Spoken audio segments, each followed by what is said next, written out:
धाता शरणं गतानां भूयाद्भवक्लेशभयोपशान्ति शांतिर्जिनो में भगवान शरण।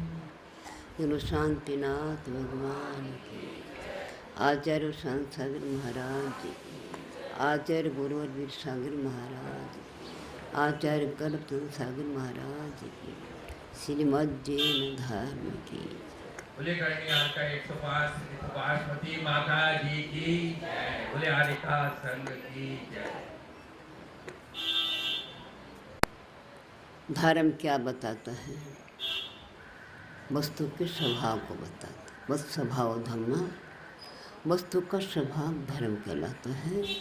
और जो वस्तु अपने स्वभाव में रहती है तो शोभनीय होती है, आदरणीय होती है, और अपने स्वभाव को छोड़ देती है, निरादरणीय होती है। फूल का स्वभाव सुगंधि देना है, वो सुगंधि देता है तो गले का हार बनता है, मुकुट बनता है, गजरा बनता है, चोटी में लगाते हैं, गुलदस्ता बनाते हैं, और सुगंधी को छोड़ दे तो फेंक देते हैं। अग्नि अपने स्वभाव को छोड़ देती है, जब अपना स्वभाव रखते दूर से हाथ तपाते हैं, स्वभाव छोड़ देती है तो उसकी भस्म से बर्तन मांजते हैं, पैरों से धोते हैं। अपने स्वभाव में रहना ही शोभनीय है, उत्तम है, और अपने स्वभाव को छोड़ देना ही दुखदायी होता है। आज अपन धर्म का वर्णन कर रहे हैं। धर्म वस्तु का स्वभाव है, और स्वभाव को बिगाड़ने वाला कौन है? आत्मा। आत्मा के स्वभाव को बिगाड़ने वाले कौन है?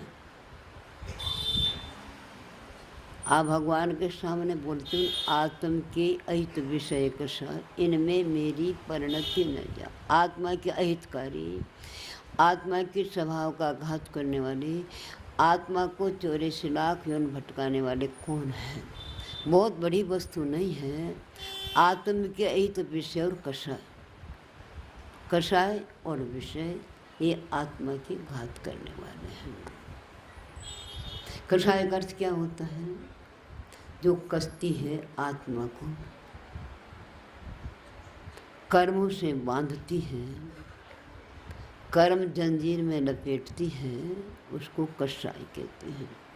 अथवा कर्षण कहते हैं, जो खेत में बार बार कोमल करते हैं ना, झाड़ उगने के बाद में भी कसते रहते हैं, झाड़ बहुत अच्छे बने। उसी प्रकार जो कर्मों की खेती को कस करके बहुत सुंदर बनाती है, उसको कषाय कहते हैं। आया समझ में? कर्मों की स्थिति अनुभाव की वृद्धि किससे होती है? कषायों से होती है। कर्मों की खेती अच्छी होती है, अच्छे कर्मों को खेती करे वो कषाय कहलाती है। जब कषाय उत्पन्न होती है तो धारण होगा क्या? कषाय उत्पन्न होती है तो क्या होगा? आत्मा का स्वभाव सुरक्षित रहेगा क्या? कषाय के कारण आत्मा हिंसा आदि पापों में प्रवृत्ति करता है। हमारे आचार्यों ने कषाय को और पापों को अलग अलग नहीं कहा। अप्रादुर्भाव खलु रागाद्यनाम हिंसति और तेषाम उत्पत्ति, कषायों का उत्पन्न नहीं होना अहिंसा है, और कषाय का उत्पन्न होना ही हिंसा है, और कुछ नहीं। तो ये हमारे पापों में प्रवृत्ति कराने वाली कषाय है। क्रोध, मान, माया, लोभ।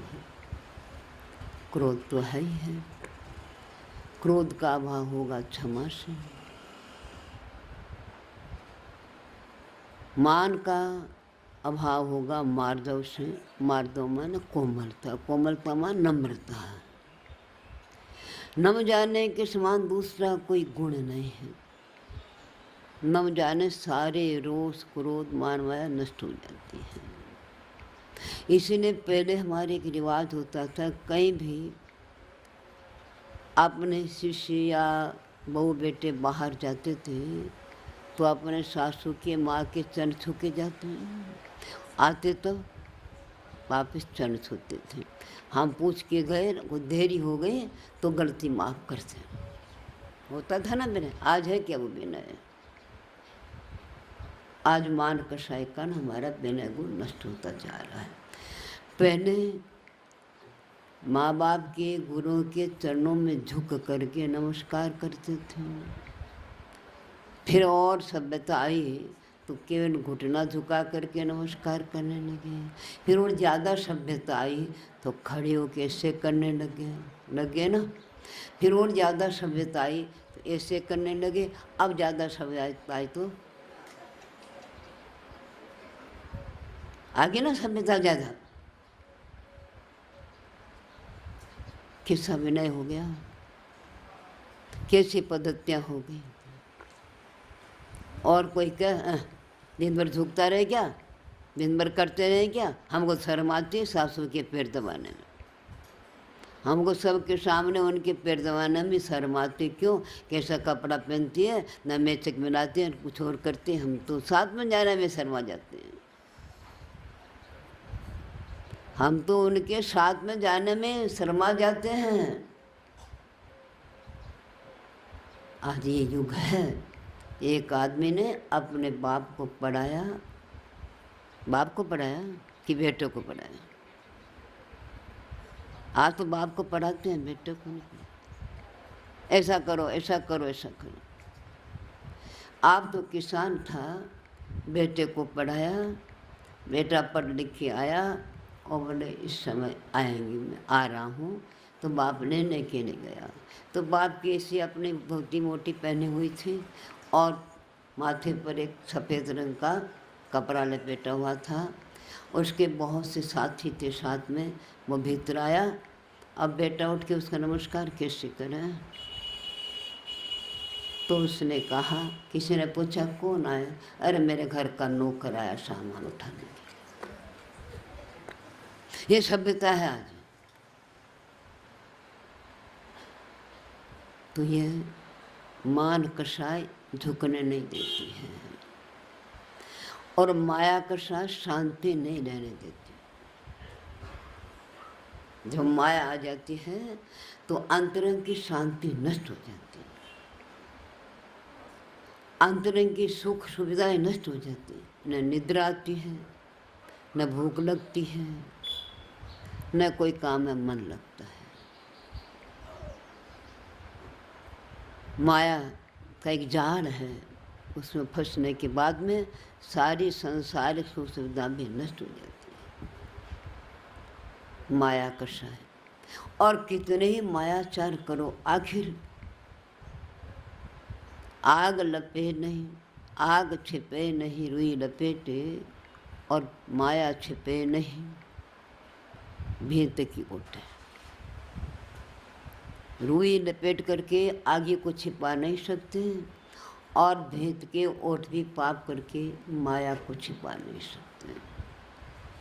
एक दिन प्रकट होगी और अपना सारा कार्य जमाया सब नष्ट हो जाएगा। आपने एक कथानक आया है, एक कमर्शियल नाटक का नाम भविष्य नाम है, जिसका मानो वास्तव उसका जिसका नाम है विषय का मैं भविष्य का विचार करने वाला। जब वो गर्भ में आया था तो उसका पिता उसकी माँ से नाराज होकर के माँ को निकाल दिया और दूसरी शादी कर। संतोष था उसको। जब वो जन्मा तो नाना नानी ने उसका नाम निकाला भविष्य दत्त। तेरा क्या भविष्य भगवान जाने। बड़ा हुआ, 18-19-20 वर्ष का हो गया और जो उसके पिता दूसरी पत्नी लाए थे वो भी उसके भी एक लड़का हो गया। दोनों में कोई 12 महीना का अंतर था। अभी वो तो बाप के पास रहने वाला, बाप की संपदा के धन का अहंकार करने वाला।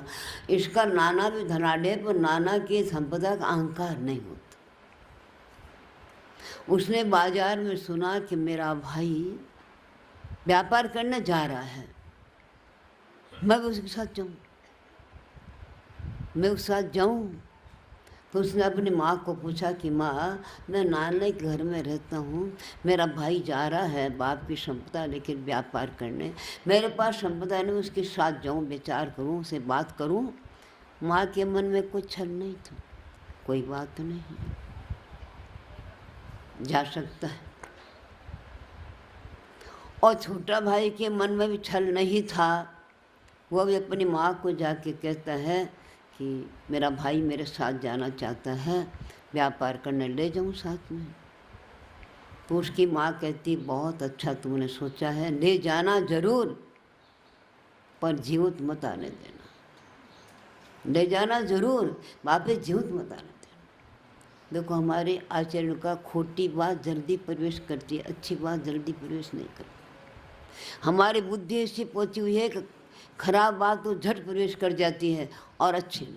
उसने कहा माँ तू निश्चिंत रह, मैं उसको मार करके आऊँगा, पर जिसका पुण्य उसको मार नहीं सकते। गए। पहले के ज़्यादा प्रवास नौकाओं में होता था और प्रत्येक प्राणी अपने खान पान की शुद्धि रखता था। हर जगह पशु के समान खड़ा वार खाने लग जाए ऐसा नहीं था, मनुष्य था नहीं। अब तो मनुष्य पशु से में गया बीतता होगा। पशु तो फिर थोड़ी देर बंद कर दे खाना पीना, ये तो रात दिन चलता रहता। खड़े के बैठे कहीं भर भी हो, नौका को किनारे पर लगाया, प्रातःकाल हो गया था, रात भर चलते चलते किनारे पर लगाया और लगा करके क्या किया, अपने सेवकों को कहा कि तुम भोजन बनाओ। वो अपने काम में लग रहे हैं। बड़ा भाई ने सोचा अब मुझे यह क्या करना है, मैं एकांत में जंगल में बैठ करके और भगवान की भक्ति करूं, स्तुति पढ़ूं, स्तोत्र पढ़ूं, सामाई करूं, अपना समय व्यर्थ क्यों गंवाऊं, यहाँ तो कुछ काम है नहीं। और भाई को कह भी दिया कि मैं वहाँ सामाई करने जा रहा हूँ। भाई तो अपने संधि देख रहा था, मौका देख रहा था कि कहाँ इसको जंगल में छोड़ के जाऊँ। मन विचारा बहुत, हाँ मैं आवाज़ लगा लूँगा, कोई बात तो नहीं है, आप शांति से पूजा पाठ करो। जब रसोई बन जाएगी सब लोग भोजन करने बैठेंगे, बुला लूँगा, ठीक है। अब क्या देख रहा, वो चला गया और यहाँ छोड़ने के बाद उसको बाहर निकलने का कोई साधन नहीं मिलेगा और मेरी माँ की इच्छा पूरी हो जाएगी, मर जाएगा। यहाँ आया, थोड़ी देर रसोई बनी नहीं थी, बन रही थी। लोगों का चलो जल्दी सामान रखो, यहाँ नहीं खाएंगे, यहाँ जंगल है, यहाँ शेरों का डर है, सिंह का डर है, आवाज़ आ रही है, चलो। तो सामान रखा। जब नौका छोड़ने लगे तो लोगों ने कहा भाई ने, अब अरे एक के साथ सब मरे क्या, एक के साथ एक के राह में सब मरे क्या अपन, है ना। वो पूरी भक्ति भजन करके देखा, अभी तो समय हो गया, भोजन कोई नहीं, चलो अपन जाके देखा तो अब कोई नहीं है, कोई नहीं है, कोई बात नहीं, कोई नहीं है। गया वहाँ से इधर उधर देखा, कुछ नहीं मिला, एक मंदिर मिला। वहाँ से आगे देखा तो एक गांव मिला, चांदी सब खुला पड़ा है, पर देखने के लिए कोई आदमी नहीं। ये क्या है, ये क्या हुआ। आगे गया तो एक महल है, उसमें कुछ आवाज़ आ रही है, स्त्रियों की आवाज़ आ रही है। कौन है? वो ऊपर चढ़ा, वहाँ स्त्रियाँ थी, ये किससे आ गया, तो कर ले भोजन जल्दी सी और चला जा, शीघ्र चला जा।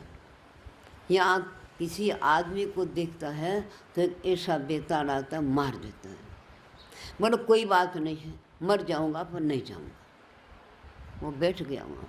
प्रत्येक प्राणी का पुण्य रहता है।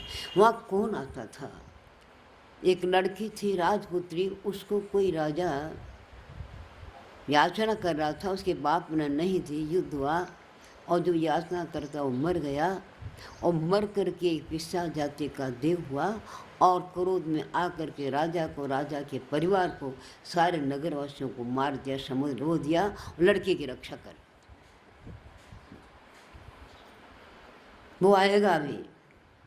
उसने कोई बात नहीं है। वो आया और उसका पुण्य देखा, किसका? उस भविष्य का पुण्य देखा और झुक गया। ये सारा नगर तेरा, सारा माल तेरा, ये लड़की तेरे लिए मैं अर्पण करता हूँ। ये तेरी पत्नी है, मैं रक्षा कर रहा था, कोई ऐसा प्राणी पुण्यात्मा मिल जाए तो उसको अर्पण कर दो। अच्छी तरह रह रहा है। एक दिन वो लड़की पूछ रही कि मेरे माँ बाप को जैसे देत ने मार दिया, मेरा कोई परिवार नहीं, तेरे कोई परिवार में नहीं है क्या? यहीं अपन पड़े पड़े इसमें निर्जन बन मर जाएंगे क्या? बोले मेरा परिवार तो है, पर देखे लोग इस समुद्र से पार कैसे। उसने कहा कि अपन चलो वहाँ समुद्र किनारे पर सारा सामान लगाओ, कोई न कोई व्यापारी तो आ ही जाएगा, कोई तो नौका का साधन मिल जाएगा। गया, सब सामान लगाया और वही भाई आ गया वापिस। जो जैसा जैसा करता वैसा फल प्राप्त होता है। वहाँ माल लेके गया था, रास्ते में ऐसा धोखा आया कि माल सारा समुद्र में डूब गया, नौकाएं डूब गई। दूसरी कोई नौकाएं खरीदी तो माल नहीं मिला, खाली नौका लेकर के आ। भाई को देखा और अपनी कषाय माया को छिपाने के लिए नीचे उतरा, चरण छुए। बड़ा भाई था ना, गले लगाया, भाई आप तो कहाँ चले गए थे? और वहाँ ऐसा शेर आया, उसकी डकार सुन करके हमारे साथी सब डर गए और सब नौका में बैठ के चले। अब क्या करूँ, मैं क्षमा मांगता हूँ। कोई बात नहीं है, अच्छा ही किया तूने। जो कोई करता है वो अच्छा ही के लिए करता है। देख ये तेरी भाभी, ये सब माल सामान है। बहुत खुश हुआ, गाड़ी में रखा।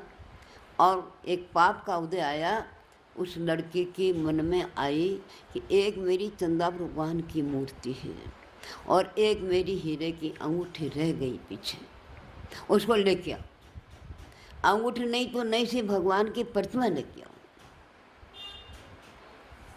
गया बेचारा, भाई को काम आ रहा हूँ। भाई ने देखा, बहुत अच्छा हुआ, माल मिल गया, पत्नी मिल गई, और क्या करना अब मुझे। अपन लोग का छोड़ दिया। और अब वो चिल्ला रही है, कह रही है तुम्हारा भाई नहीं आया, भाई नहीं आया। वो सुनता ही नहीं है। उसने मौन धारण किया और एक नियम लिया कि जब तक मैं अपने पति के शुभ समाचार नहीं सुनूंगी तब तक मुझे अन्न पानी का त्याग। पहले के मानव, आज के भी है मानव, शरण तो धर्म की जाना पड़ता, दूसरा कौन शरण है। धर्म की शरण जाते थे, धर्म में दृढ़ रहते थे। मौन है। वो अपने राज में चला गया, राजा को थोड़ा सम्मान दिया, राजा ने सम्मान किया और अपने माँ को कहता है ये कुमारी लड़की है, मैंने शादी नहीं करी, राजा मेरे पर खुश होकर के अर्पण करी है। मैंने कहा नहीं, मैं मेरे माँ बाप के समक्ष में साखी पुरुष शादी करूँगा, अब मेरी शादी कर। बोले ये खाती भी नहीं है, ये बोलती भी नहीं है, ये कपड़ा भी नहीं पहनते, स्नान भी नहीं करती है, इसका शादी कर तू क्या करेगा? अरे अभी माँ बाप को छोड़ के आई है ना, तो उनको याद कर रही है, अब अपने आप ठीक हो जाएगी। अब वो तो बेचारा रह गया। अब क्या करूं, कहाँ जाऊं? वापस आया तो कुछ दिखा नहीं उसको। तो एक बहुत बड़ा भगवान का मंदिर था, उसमें जा कर के दर्शन करे, दर्शन करके सो गया। भगवान अब तो घर का परिवार मिलने के बाद ही अन्न पानी ग्रहण करूँगा, नहीं तो मुझे अन्न पानी का त्याग है, यहाँ क्या करूँगा। उसको निद्रा आ गई और थोड़ी देर के बाद में उठा, देखा एक दीवार पर कुछ लिखा हुआ है। उसने पढ़ा, क्या है? एक कोई जीव रक्षा करने के लिए आया था। तो निद्रा में था तो मैं जा रहा हूँ वापस। जागने के बाद मुझे याद करना, वो आया देव याद करने से और कंधे बिठा करके आध घंटा में क्या 15 मिनट तो घर पहुँचा दिया। अब घर गया, माँ को पूछा, बोले हाँ तेरा भाई आ गया, बहुत सामान लेके आया है और एक गूंगी लड़की लेके आया। वो बोलती भी नहीं, खाती भी नहीं है, ऐसे बैठ रहती है और शादी करने मुझे बुलावा आया, मैं भी जा रही हूँ। तो उसने एक अंगूठी माँ को पहराती हुई अंगूठी थी ना, बैरागी। तो अंगूठे को उसको दिखा देना और कुछ मत बोलना। वो सब काम करते करते अंगूठे दिखाई, ये अंगूठे तो मेरी है।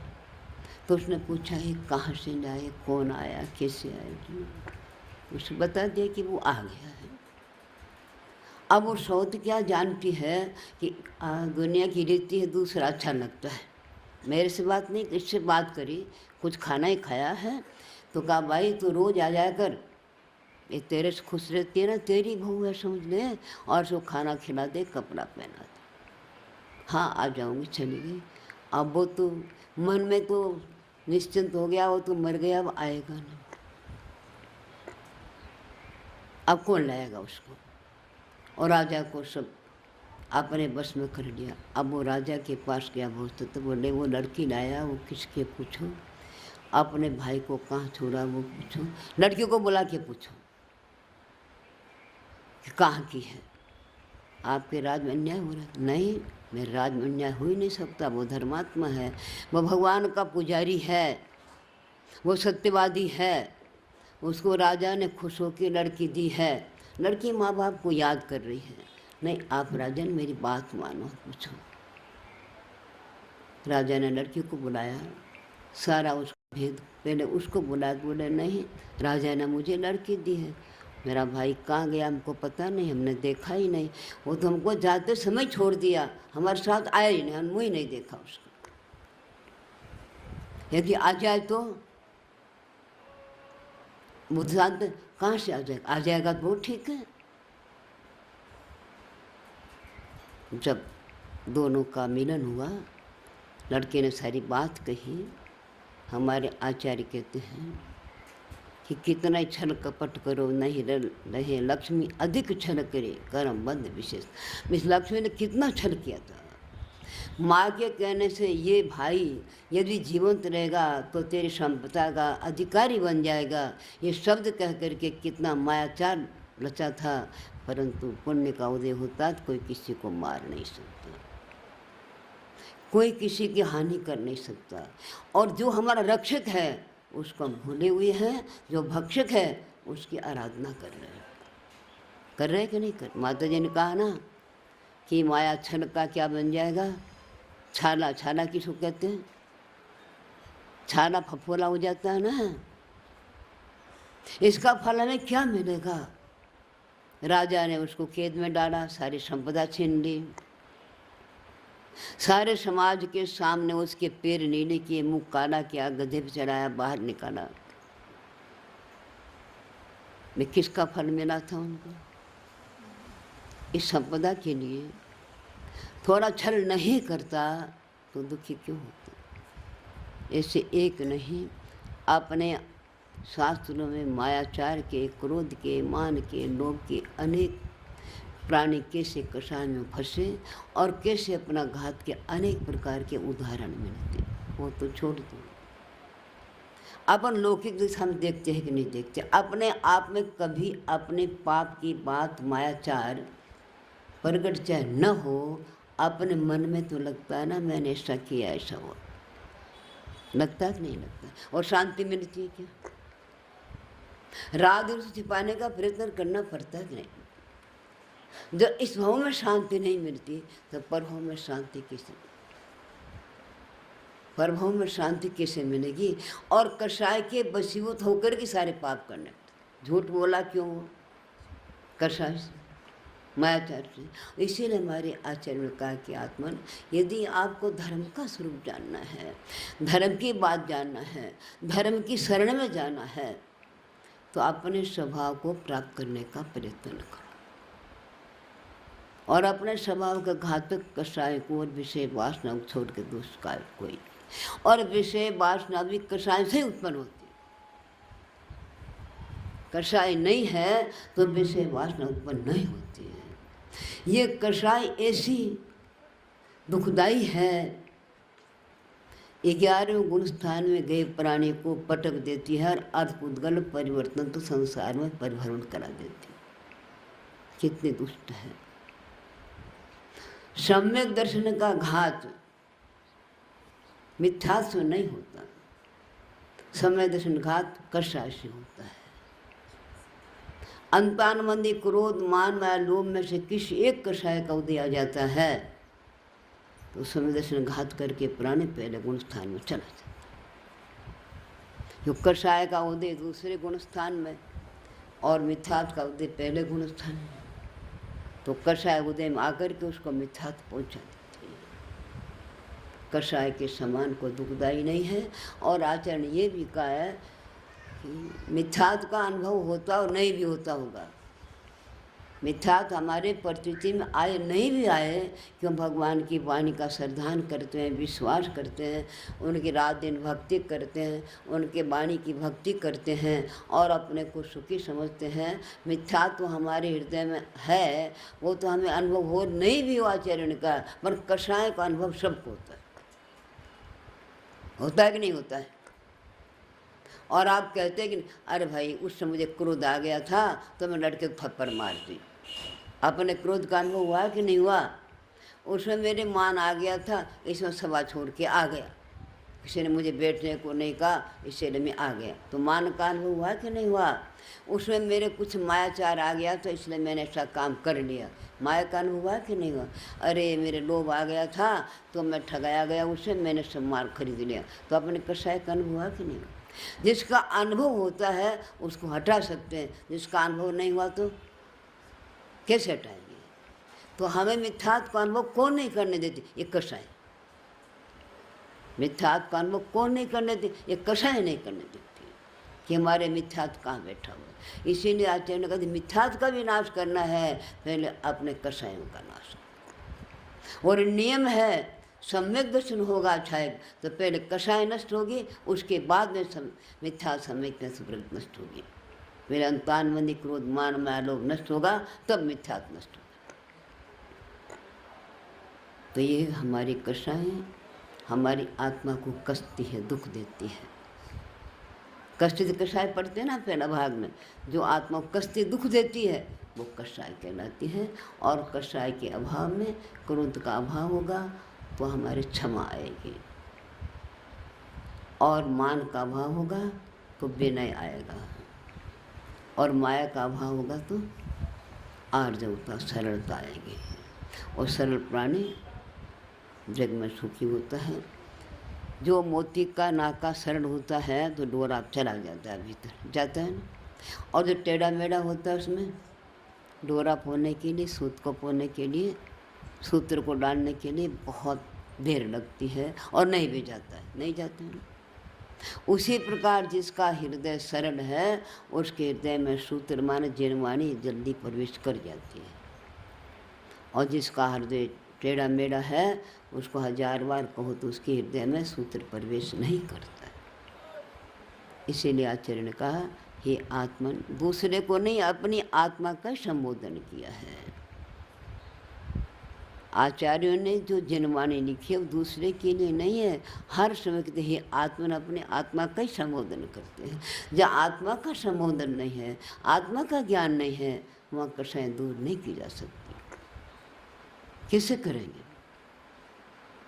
कषाय दूर करेंगे किससे? शरीर से। कषाय तो आत्मा का विकार है, आत्मा का ही अशुद्ध निश्चय से कहा जाए तो आत्मा का ही परिणाम है, आत्मा ही उसका करता है। उद्गल कम्मा दीनाम कत्ता बेया दो निश्चय तो चेतन कम्मानादा सुतन्या सुत भावानम। ये आत्मा ही व्यवहार से पुद्गल कर्म होगा करता है और अशुद्ध निश्चय से अपने परिणति राग देश काम क्रोध मान माया लोभ आदि भाव का करता है। इसीलिए आचरणकार आत्मन एकांत में बैठ करके कषाय के दुर्गुणों का विचार कर, कषाय की परिणतियों का विचार कर, अपने आप के स्वरूप को समझ के मैं कौन हूँ, मुझे क्या करना चाहिए, और एक कषाय मुझे कहाँ ले जाएगी, और कषाय का फल मुझे क्या मिलेगा। यहीं रहना है क्या अपने को? नहीं रहना है। ये तो किराए का घर है, खाली करना पड़ेगा। और ऐसा किराए का घर है, इसका मालिक ऐसा है कि उसकी मिति पूरी होने के बाद में एक क्षण भी रहने नहीं देंगे। जिस किराए घर में आप रह रहे हो वो तो आप कोर्ट से लड़ करके 2-4 वर्ष निकाल भी दोगे, पर ये किराए का घर शायद एक क्षण भी नहीं रह सकते। घंटी बजेगी मृत्यु की, टन टन टन, और टोटली खाली करनी पड़ेगी। चाहे कितना ही तुम्हारे पास अरबों की संपदा पड़ी रही और पुत्र पौत्रादिक हो, सब को छोड़ करके जाना पड़ेगा। कुछ भी ले जा नहीं सकते। किराए के घर का माल किराए के घर में ही रहेगा, तुम साथ में नहीं जा सकते। किराए का घर है। मनुष्य मर्यादा इस काल में 10 वर्ष जियो, 20 वर्ष जियो, 60-50 और घना जियो तो 100 वर्ष जियो। अंत मरण की आस, मरण की आस लगी है कि नहीं लगी है? माता जी ने बोला था कि जो कुछ करना जल्दी कर लो, काल करे सो आज कर, आज करे सो अब। वो किस काम के लिए बोला था? हमारे आचरण का पाप के भाव हो तो विचार करना, आज करे सो काल कर, काल करे सो परसों हो, उतावली क्यों करे, जीना है परसों। पाप के काम में कभी जल्दी मत करना, संभव है परिणाम पलट जाए और अच्छे मार्ग में लग जाए। और बुरे काम के लिए विचार कर, क्या कर, आज करे सो काल कर, काल करे सो परसों, ये पाप के लिए। अच्छे काम के लिए क्या करना पड़ेगा? काल करे सो आज कर, आज करे सो अब, पल में परलय होगी फिर करेगा। एक पल में परलय हो जाएगी फिर कब करेगा? हम उल्टा पाठ सीखे हैं। बुरे काम के लिए तो काल का आज करेंगे, आज का अभी करेंगे, जैसे सेठ के साथ में नौकरों ने किया। अच्छे काम अभी बहुत पड़ा है, अभी कहीं धर्म ध्यान का समय है क्या? अभी तो खाने पीने का है।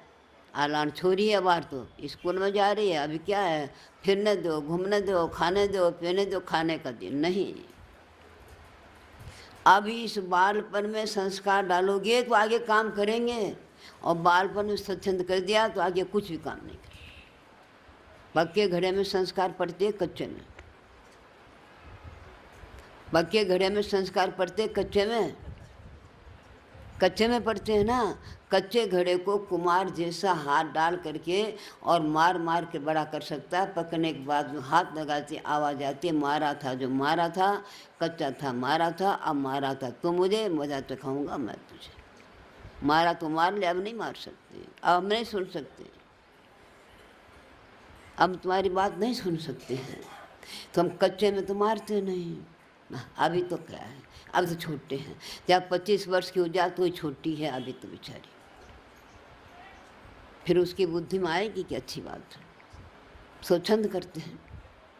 नहीं, हमारे आचार्य ने कहा है लाड प्यार करना कब तक? जब तक 5 वर्ष का नहीं हो तब तक। 5 वर्ष पर्यंतम लाड़िए, तदंतरम 10 वर्ष पर्यंतम ताड़िए। उसके बाद 10 वर्ष तक उस ताड़ना करो, क्या कर रहा है, कहाँ जा रहा है, मंदिर जा रहा है कि नहीं जा रहा, रात में खा रहा है, क्या पढ़ता है कि नहीं पढ़ता है, खोटे मार्ग में तो नहीं है। 10 वर्ष तक ताड़ना करो और 16 वर्ष लगते ही मित्र के समान आचरण। अब सुनने वाला नहीं, अब तो पूछ कर बात करो। आते स्वच्छंद कर दी बहू को, और फिर 10 वर्ष बाद में कि मेरे आधीन हो जाएगी। तो आज हम अपने कषायों में, अपनी कषाय भी बलवंत है, विषय वासना भी बलवंत है, और अपने आप को न समझ करके दूसरों के साथ भी आचार्य पद करते हैं। वो वही मार्ग सिखाते हैं। कषाय को पुष्ट करने मार्ग सिखाते, दूध सिखाते बच्चों को। आप भी अपना शरीर आधा ढका रखते हैं और बच्चों को भी ऐसा कपड़ा पहनाते हैं, बस इतना सा पहना दिया, फिर बड़ी होने के बाद कैसे पहनेंगे? तो आत्मा का अहितकारी विषय कषाय है, उसकी हवा न लगे, भोगों का रोग बुरा है, फिर कोई दवा न लगे। विषय कषायों का रोग बहुत बुरा है, उसे कोई दवा नहीं लगती है। तो अपने कषाय पर विजय प्राप्त करने का प्रयत्न करें, अपने कषायों को मिटाने का प्रयत्न करें, कषाय के स्वरूप को समझें, आत्मा के स्वरूप को समझें। दूसरे का घात हम करते हैं कभी कभी, अपना घात करते हैं निरंतर प्रतिक्षण। अपने घात से डरते रहें और कषाय से दूर रहें। ये हमारा धर्म शिक्षा देता है, और शिक्षा हृदय में उतरे। जो आदिनाथ भगवान की।